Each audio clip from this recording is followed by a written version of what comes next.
Hello everyone, welcome to Pravara Science Academy.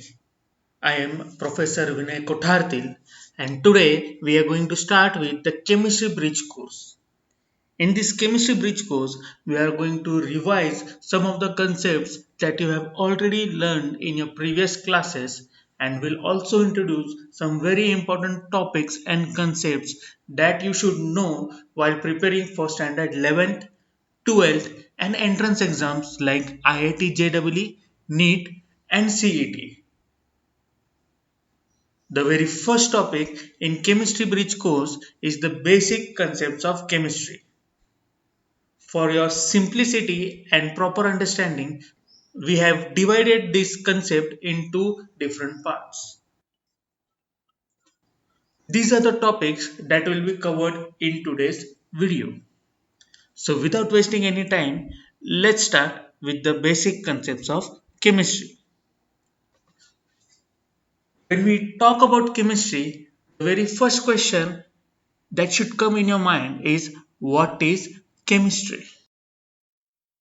Till standard 10th, you studied the subjects physics, chemistry, and biology under the common branch of general science. So you might also have a bit of an idea what exactly is chemistry. Let us see what is chemistry. Chemistry is a branch of science that deals with the study of matter. So, what is chemistry? Chemistry is the study of matter, its physical properties, its chemical properties, and the physical and chemical changes it undergoes under different conditions. So, when we talk about chemistry, what we are going to do is we are going to study matter. What is matter? How it behaves. So, to understand what is matter, to understand how it behaves, you should know the physical and chemical properties of matter. When you are studying the physical and chemical properties of matter, you should know the substances of which matter is composed of. When you understand what is matter, what are its properties, and what are the substances that make up matter, you'll understand how and why substances combine or separate to form new substances. This term is called as chemical reaction in the language of chemistry. So after studying all these points, we are going to study what are chemical reactions, how they occur, and what are the conditions required for a particular chemical reaction. Once you have studied chemical reactions, you will understand the use of such reactions to form new substances and how these substances interact with energy. Now you must be wondering why is it so important? This is important because there are many substances which we use in our day-to-day life. Some of these substances are directly obtained from nature, but some of these substances we need to prepare them in our industries, in our factories. So while we are preparing these substances, we must know the conditions that are required for preparation of such substances. If we understand the proper conditions, we will get the maximum quality and the maximum quantity of that substance, which will affect a number of things in our day to day life. So, the study of chemistry is very important for our day to day life, and hence, chemistry is one of the important branches of science. Now, we have understood what is chemistry. So, without wasting any time, let's quickly move on to what is matter. We have already studied matter in our lower classes like standard 8, 9th, and 10th. Matter is anything that has mass and occupies space. So, anything and everything that we see around us that is present in our environment is made up of matter. The very common and most properly explained example of matter is air. Now, even though we cannot see air, we can definitely feel air, and we definitely know that air has certain mass.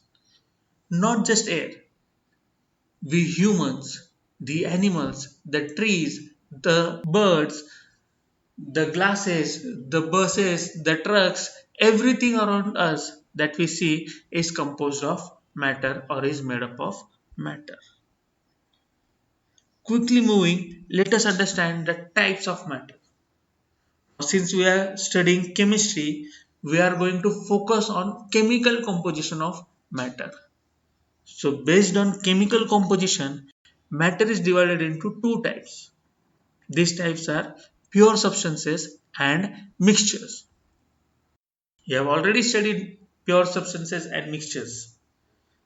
But let us revise in a short format. What are pure substances? Pure substances are those substances that have a definite chemical composition and which always have the same properties regardless of their origin. Now, what is the meaning of this sentence? Suppose you take distilled water. Distilled water taken from all the parts of earth will have the same composition, means it will be made up of two atoms of hydrogen and one atom of oxygen, and its physical and chemical properties will remain the same. We are stressing on distilled water because if you take normal tap water, that tap water might contain impurities, or it might also contain chlorine, which is added as a disinfectant. So that is obviously not a pure water. So we have to distill it to study its property, understand its actual chemical and physical properties. Now quickly moving ahead, let's understand what are mixtures. Mixtures have no definite composition and no definite properties. Means they are exactly opposite to that of pure substances. The most common example of mixture is concrete. Concrete is made up of three things: sand, cement, and water. Why concrete is a mixture? Because the composition of concrete is not definite. We can change its composition as per our requirements. Another example is paint. Paint consists of emulsifiers, thinning agents, and so on. Moving on, let us understand the different types of matter. See, matter is divided into two broad types: pure substances and mixture. When we particularly talk about pure substances, they are again divided into two types: elements and compounds. Now, what are elements? Elements are those substances which cannot be broken down into simpler substances by ordinary chemical changes. Suppose you are given a substance, and if someone asks you to break down that substance into further simpler forms, and if you are unable to do that by simple chemical reactions, then that substance is termed as an element. There are many examples of element. There are around 118 elements. The most common examples are carbon, oxygen, nitrogen, hydrogen, and so on. Elements are further divided into three types. These are metals, non-metals, and metalloids. You already know the properties of these types of elements, so we will not discuss about it. Moving ahead, the another type of pure substance is compounds. What are compounds? Compounds are substances that are formed when two or more elements combine together in a definite proportion. So for formation of compound, you will require two or more than two types of elements. And these elements should combine chemically, not physically. Chemically, and the proportion of the combination should remain definite. The example for this is water, H2O. H2O is a compound because it is made up of two elements, hydrogen and oxygen.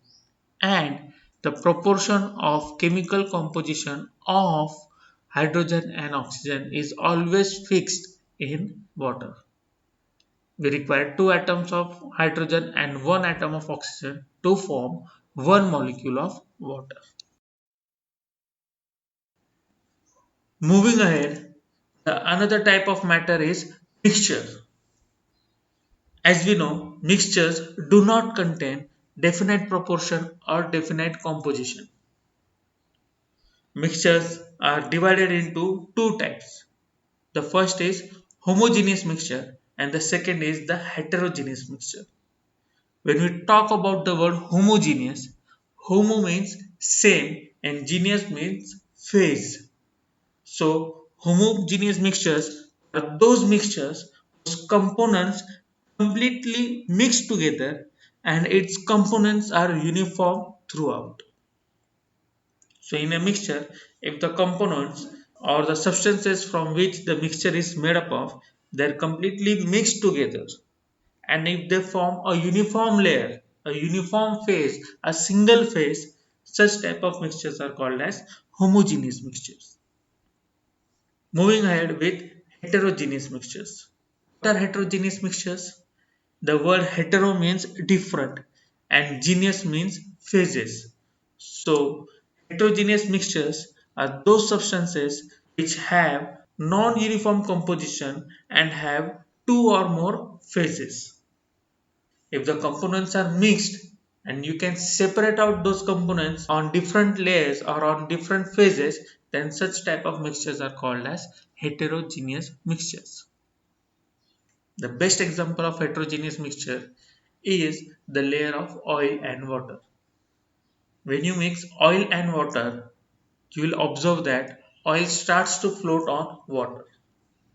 So this type of mixture is known as heterogeneous mixture. So these are the types of matter. We studied what is matter, we studied different types of matter, pure substances, mixtures, and we saw the types of pure substances and types of mixture. So moving ahead, let us understand the different states or different phases of matter. You have already studied about the different states of matter in standard 9th and 10th. But there we were discussing on three major states of matter. These states are solids, liquids and gases. In this video, I am going to introduce two additional states of matter. And these states of matter are plasma and Bose-Einstein condensate. Let us go ahead and understand these states of matter. The very first state of matter is solid. Know all the properties of solids. What is a solid? What are its physical and chemical compositions? The best example and very common example of solid is ice cube. For this video, we'll see the different states of matter using the different phases of water. The first one is solid, and the very common example of solid is the ice cube. The second state of matter is liquid. A very common example of liquid is again liquid water. The third state of matter is gas. The best example for this is the cloud that you can see in the air. Clouds are nothing but the condensed form of water vapors. So water vapors are an example of gases. Until standard 9th and 10th, you are aware of these three states of matter, and you are also aware of the point that solids can be converted into liquids and liquids can be converted into gases by heating or by adding temperature. Similarly, gases can be converted into liquids and liquids can be converted into solids by cooling or removing the temperature. But these are the basic states of matter which we have studied. Let's move on and understand the fourth state of matter, that is plasma. When you heat solid, they get converted into liquids. When you heat liquids, they get converted into gases. Similarly, when you will superheat a gas, that gas will get converted into plasma. Sun and the stars like our sun are the most common examples of plasma. Or you can say the stars are made up of plasma. The water plasmas, plasma is nothing but a super hot ionized gas. What is an ionized gas? Whenever you remove an electron or you add an electron in a gas, that gas becomes ionized. The concept of plasma is nothing new. Plasma was first described by the chemist Irving Langmuir in the 1920s. So solids, liquids, gases and plasma, these four states of matter combine together and they are called as the fundamental states of matter. But there is one more state of matter. That state of matter is the Bose-Einstein condensate. Bose-Einstein condensate is not a natural state of matter but is a man-made state of matter. And what is Bose-Einstein condensate? Bose-Einstein condensate is exactly the opposite of plasma. Plasmas are super hot ionized gases. Bose-Einstein condensate are super cool gases and they are made up of clouds of bosons. Here I am going to give you a small homework. You have to find out what are bosons and you have to mention the answer in comments. We'll be giving you the answer to this question in our next video. So as I mentioned, Bose-Einstein condensate are exactly opposite of plasma and they are the man-made states of matter. So there are 5 states of matter which you should understand and which you should know. These 5 states of matters are solids, liquids, gases, plasma and Bose-Einstein condensate. Moving ahead, let us understand the properties of different physical states of matter. These are the properties. When you increase energy, solid gets converted into liquid, liquid gets converted into gas, and gas gets converted into plasma. And when you reverse this entire process, plasma gets converted into gases, gases gets converted into liquid, liquid gets converted into solid. If you supercool a gas, you get the Bose-Einstein condensate. Bose-Einstein condensate is a state of matter which is typically formed when a gas of bosons at low densities is cooled to temperatures very close to absolute zero. Now this absolute zero temperature is minus 273.15 degrees Celsius. Why it is called as absolute zero temperature? Because it is considered that at this temperature all the motion that is present within an atom will stop. And so since everything will stop, that temperature is called as absolute zero. Moving ahead, let us understand what is an atom.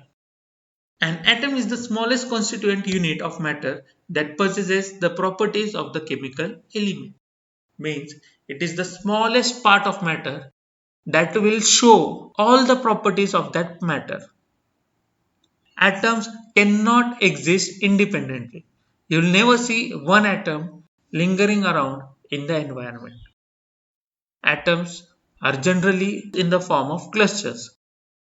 These clusters are called as molecules. Sometimes these atoms combine with the atoms of other elements and form compounds, and sometimes they combine with the atoms of the same element. Atoms are always present in the form of ions or molecules. You should also remember one thing, that atoms are not the smallest particles that are known to humankind. There are other smaller particles like protons, neutrons and electrons. These particles are called as the subatomic particles of an atom. We know that two or more atoms combine to form molecules. Some elements exist in atomic form, whereas other elements are present in molecular form, that is, in a combination of two or more atoms. For example, metals like gold silver can be found in atomic form. It means the atoms are close to each other due to attraction but not are chemically combined or chemically bound to each other.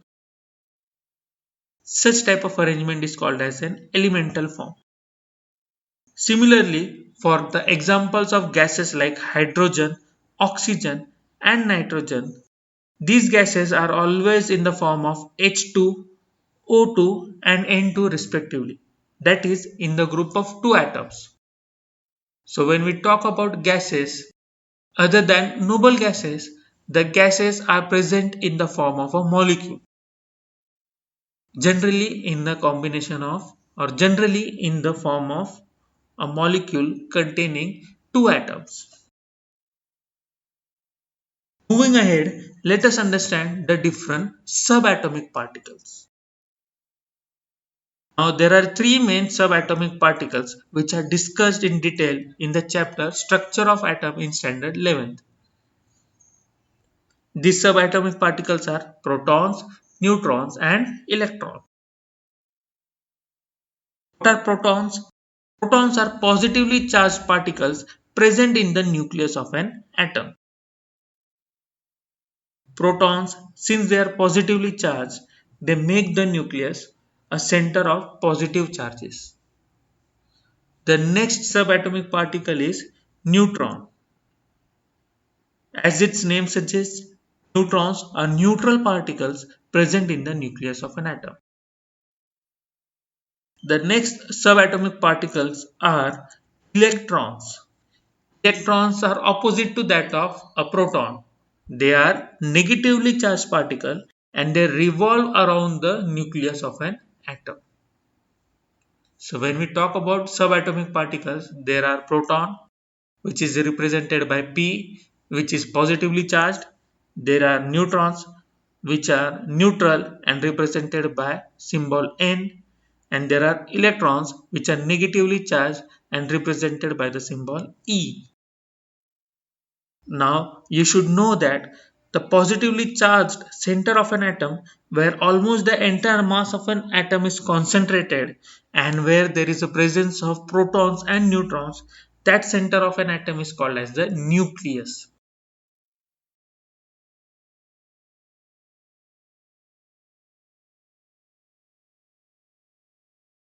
These are the different properties of protons, neutrons, and electrons.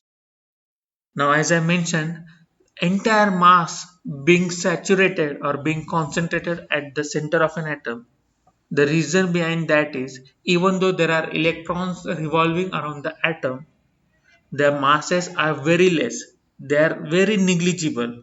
And because of these reasons, generally we neglect the mass of an electron while considering the mass of an atom.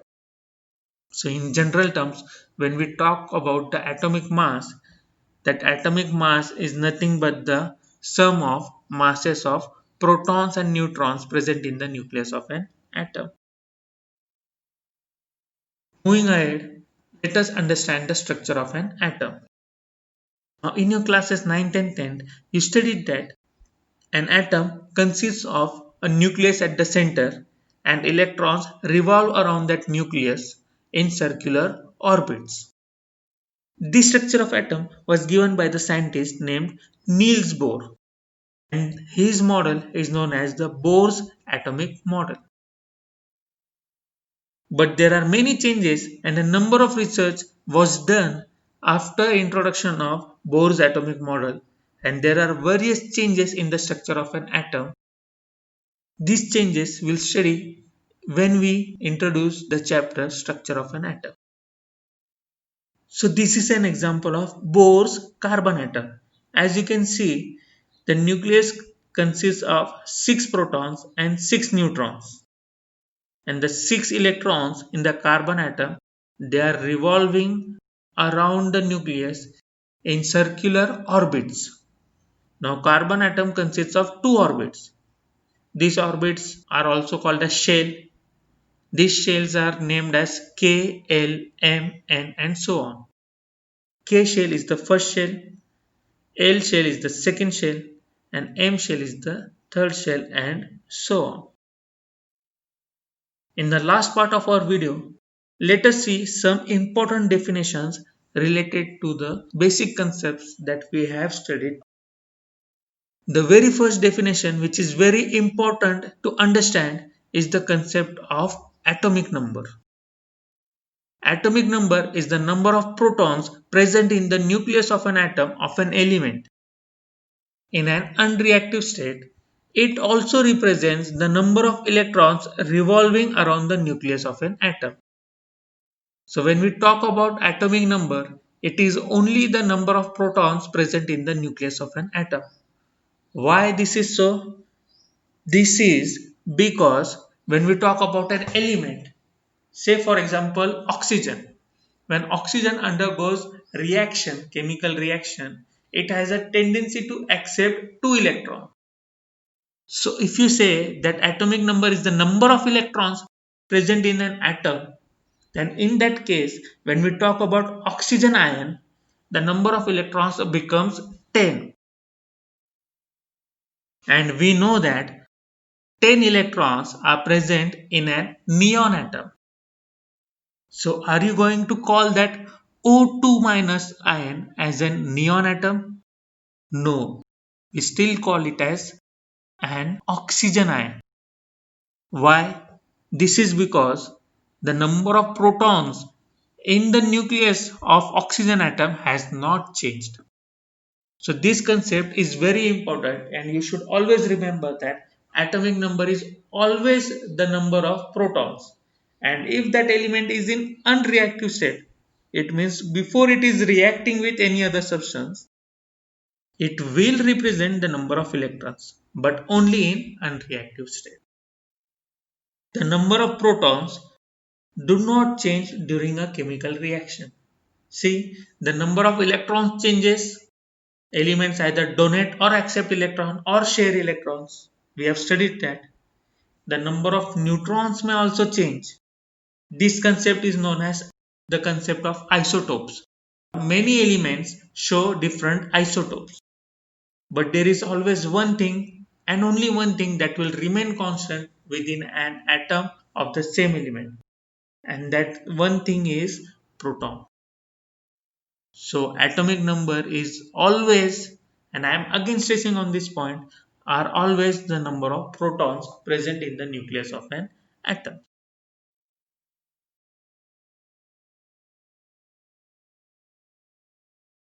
This is an example of carbon atom. Its nucleus contains 6 protons. 3 protons which are behind, which we cannot see in this image because this image is a 2D image. Another example is the atomic number of aluminium, which is 13. So it means that aluminium atom contains 13 electrons. Moving ahead, next concept is the concept of atomic mass number. I have already mentioned this while discussing the previous concept. What is atomic mass number? It is the sum of number of protons and neutrons present in the nucleus of an atom. So in case of carbon, we know that there are 6 protons and 6 neutrons present in the nucleus of a carbon atom. So in this case, the atomic mass number of carbon becomes 12. Similarly, the atomic mass number of oxygen is 16 because oxygen atom consists of 8 protons and 8 neutrons. When we talk about atoms, in most of the elements, the number of protons and the number of neutrons are same. But in some cases, the number of neutrons change, and when the number of neutrons change in an atom, that concept is called as isotope. I have already mentioned what are isotopes. Let's go ahead with another important definition. This is the definition of atomic mass. Now there is a huge difference between atomic mass number and atomic mass. Atomic mass number is the sum of number of protons and neutrons. But when we talk about atomic mass, Atomic mass is the sum of masses of protons and neutrons and electrons present in the nucleus of an atom of an element.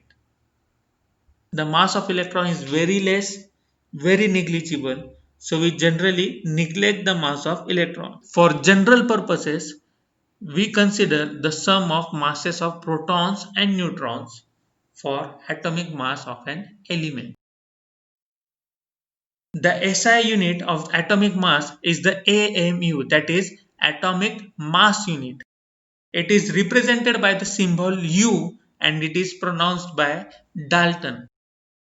This is done as a gesture of respect for the great scientist John Dalton.